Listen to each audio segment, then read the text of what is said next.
শ্ৰী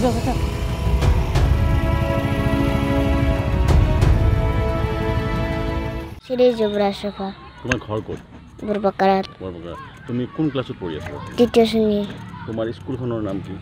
দক্ষিণ বেণ্টাঞ্জনৰ মধ্য ইংৰাজী বিদ্যালয়। তুমি সদায় যে ঘৰত আহা তোমাৰ কেনেকুৱা লাগে? ভাল লাগে। ঘৰৰ পৰা কিমান দূৰ তোমাৰ স্কুলখনলৈ? বেছি দিন নহয়। ঘৰৰ ৰাস্তাটো কেনেকুৱা? মানে তুমি পাহাৰৰ পৰা নামি আহা নেকি? আহোঁ। ৰাস্তাটো কেনেকুৱা? ভাল। ৰাস্তাটো ভালেই। আহোঁতে তোমাৰ কেনেকুৱা লাগে? বাকী ষ্টুডেণ্টবিলাক বা ল'ৰা ছোৱালীবিলাকতো খোজকাঢ়ি আহে, চাইকেল দি আহে, তুমি যে ঘৰত আহা তোমাৰ কেনেকুৱা লাগে? ভাল লাগে।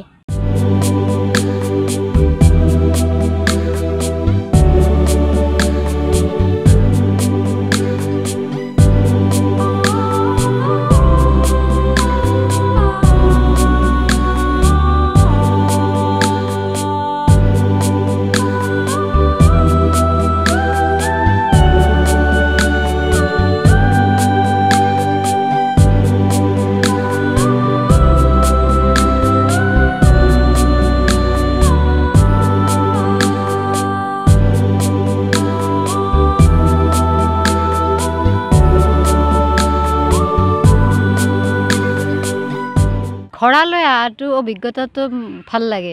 এইটো সুকীয়া অভিজ্ঞতা আমি অসমত মই জনাত নাই।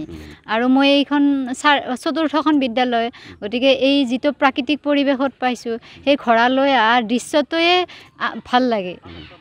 আৰু সি যিহেতু এখন পাহাৰীয়া দুৰ্গম এলেকাৰ পৰা বিদ্যালয়লৈ আহে, সেই ক্ষেত্ৰত খোজকাঢ়ি আহিলে বা চাইকেল লৈ আহিলে যথেষ্ট অসুবিধাৰ সন্মুখীন হয়। সেইকাৰণে দেউতাকে তাক এইটো ঘোঁৰাটো কিনি দিছে আৰু সি সদায় ঘোঁৰালৈ আহে। সেই প্ৰথমতেতো আমি আচৰিতে হৈছিলোঁ। আমি গোটেইবিলাকে গৈ পেলাই চাইছোঁ, তাৰপিছত এক্সাইটমেণ্ট এটা আৰু ভাল লাগে। এতিয়া যেতিয়া সি কণ্ট্ৰল কৰিব পাৰিছে তেতিয়া আমি কৈছোঁ আৰু ঠিক আছে তুমি আনিবা। প্ৰথমতে মানা কৰিছিলোঁ, এতিয়া আৰু মানা কৰা বাদ দিছোঁ।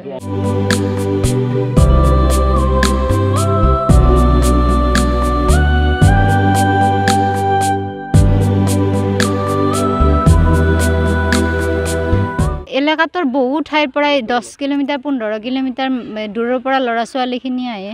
এই ৰাস্তা ঘাট যথেষ্ট বেয়া, ভিতৰৰ ৰাস্তা। এতিয়া এই ছয়গাঁৱৰ পৰা উকিয়াম এইটো ৰাস্তা ভাল হৈছে, কিন্তু ভিতৰৰ ৰাস্তাবিলাক বহুতেই বেয়া হৈছে। ল'ৰা ছোৱালীয়ে প্ৰায়ে স্কুল ক্ষতি কৰা এইটো এটা মুখ্য কাৰণ।